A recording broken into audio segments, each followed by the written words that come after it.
Hi friends, LG inverter model 240 litre fridge అండి. ఇది single door.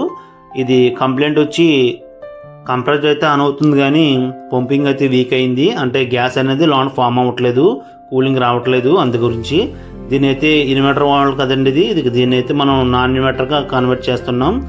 చూడండి, నాన్ ఇన్వర్టర్గా కన్వర్ట్ చేసినప్పుడు ఆ వైరింగ్ ఏదైతే ఉందో పీసీబీ అన్ని కూడా పక్కన పెట్టి మనం వైరింగ్ అయితే దాన్ని కనెక్ట్ చేసి 53 కంప్రెసర్ అయితే దీనికి వేస్తున్నామండి. దీనికైతే 1 ఇయర్ ఫుల్ గ్యారంటీ ఉంటుంది. కస్టమర్తో మనం అన్నీ కూడా సజెషన్ చేసిన తర్వాతే ఈ వర్క్ అయితే స్టార్ట్ చేస్తామండి. చూడండి, కంప్రెసర్ అయితే ఫిట్ చేస్తున్నాము. ఇవన్నీ కూడా వెల్డింగ్లు ఇవన్నీ కూడా చేసిన తర్వాత గ్యాస్ అనేది ఎక్కించి దీనికి వర్క్ అయితే కంప్లీట్ చేద్దాం. అలాగే Blessy Joy AC and refrigeration washing మిషన్కి సంబంధించిన స్పేర్స్ అండ్ సర్వీసెస్ మనం అందిస్తామండి.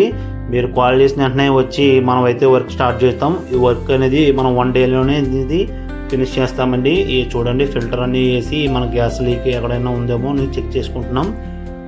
అలాగే మన షాప్ అడ్రస్ వచ్చి కుతుకులూరు బస్ స్టాండ్ పక్కన మెయిన్ రోడ్ అండి. చూడండి, వెల్డింగ్లు అన్నీ చేస్తున్నాము. పిన్ వాల్, ఫిల్టర్ ఇవన్నీ కూడా వ్యాక్యూమ్ అన్నీ చేసి దీనికైతే గ్యాస్ అనేది ఫిల్ చేద్దామండి. దీనికైతే 134 గ్యాస్ అనేది వచ్చింది. అంటే కంప్రెసర్ మీద ఏదైతే ఉందో గ్యాస్ అదే ఫిల్ చేయాలి. వేరే గ్యాస్ అనేది ఫిల్ చేస్తే వర్కింగ్ అయితే అంత అవ్వదు, కూలింగ్ అయితే పర్ఫెక్ట్గా రాదు. చూడండి, ఇవన్నీ ఎక్కించిన తర్వాత గ్యాస్ అన్నీ మన ఫ్రిడ్జ్ అయితే ఆన్ చేసి చెక్ చేయడం జరుగుతుంది. ఇది కాయిల్ అనేది వెనకాల హీట్ ఎక్కుతుందండి. ఇప్పుడు కూలింగ్ అయితే స్టార్ట్ అయింది. ఇటువంటి సర్వీసెస్ కావాల్సిన వారు ఈ స్క్రీన్ మీద కనబడుతున్న నంబర్స్కి కాంటాక్ట్ కాగలరు. Okay friends, bye.